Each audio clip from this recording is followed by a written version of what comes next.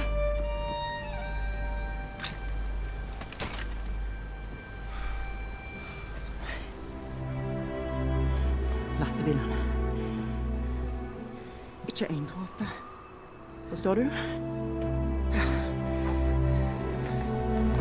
Jeg elsker deg.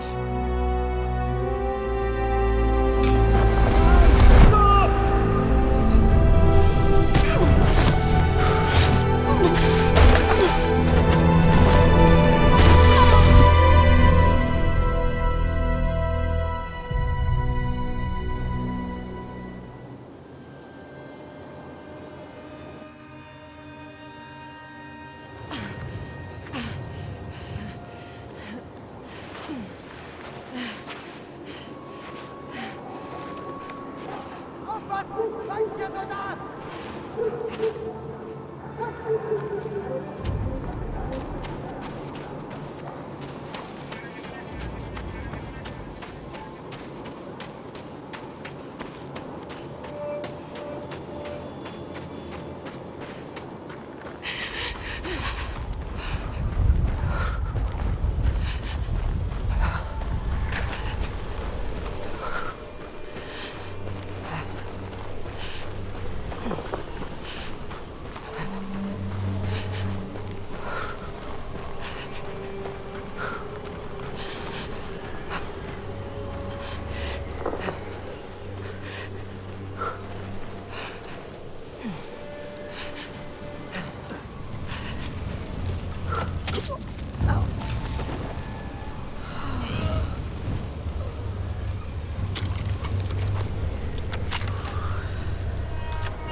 Waffe ist schmutzig, Kamerad. Frisch poliert ist halb gewonnen, hat meine Oma immer gesagt. In dem Zustand...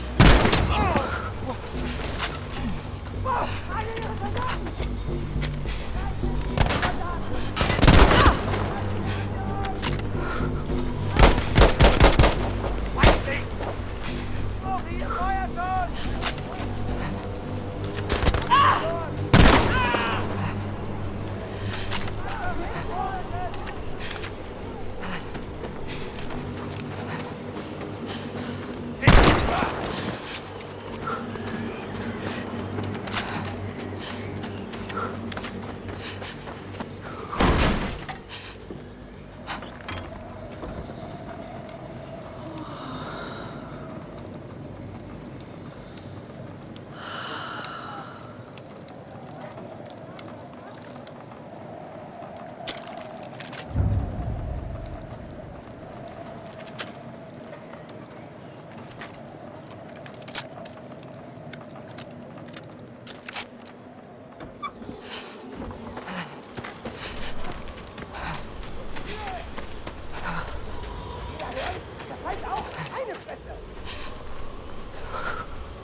Verteidigt diesen Bereich! Es ist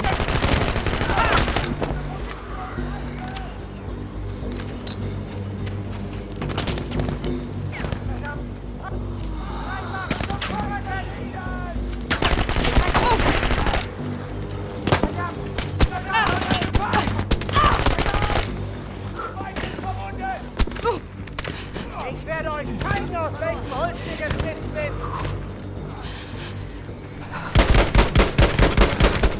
Deine Chance!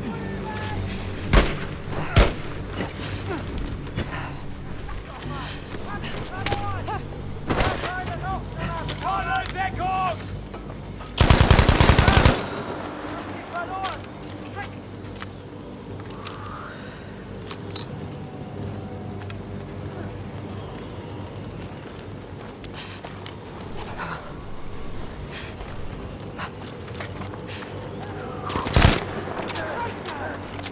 Erwischt! Ich sehe sie nicht!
Was war's für euch?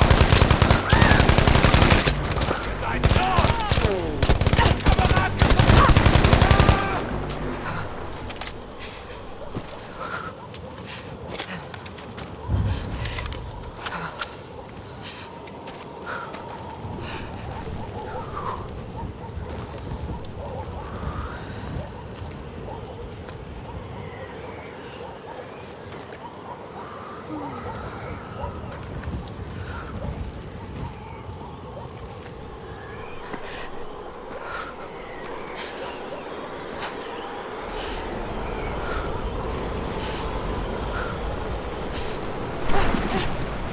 Faen!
Mamma.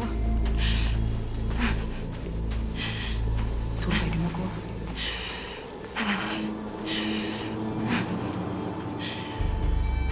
Jeg gjorde dette for deg. Du må dra. For din sikkerhet. Mamma. Ikke gå.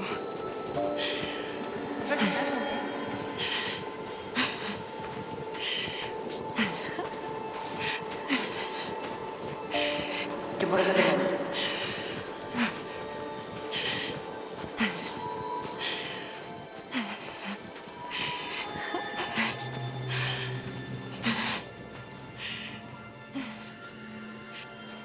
Vi trenger deg, mamma. La meg bli med. Jeg fortsetter fremover, Solveig.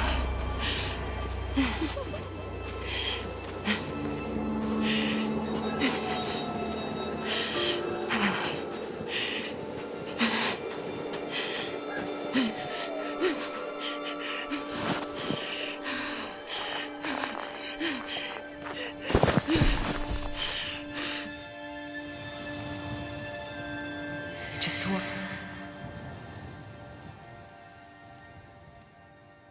Våkn opp!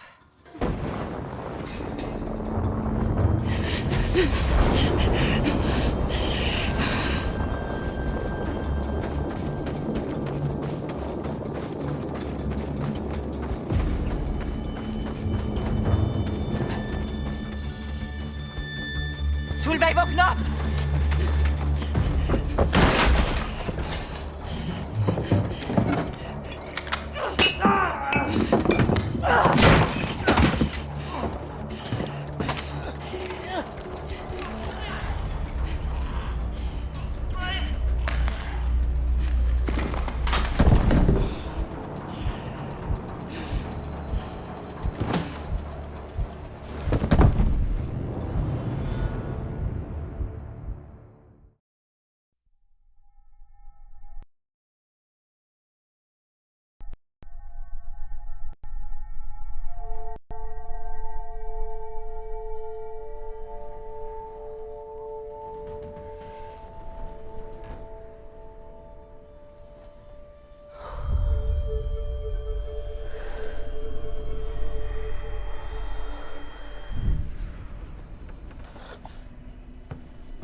Som du kan se i de vedlagte dokumentene, er situasjonen enda verre enn vi trodde.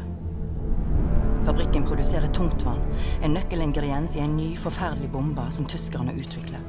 De transporterer det til Tyskland i morgen, og vi må stoppe dem. Når arbeidet deres er ferdig, vil de ha kraften til å viske ut hele byen. Men de kan ikke lykkes uten tungtvannet.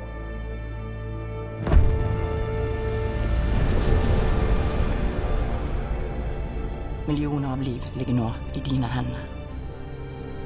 Ta vare på datteren min, Solveig. Hun er yngre enn hun tror hun er, og hun er bedre enn hun aner. Livet hennes og livet til alle våre barn er avhengig av at vannet aldri når Tyskland.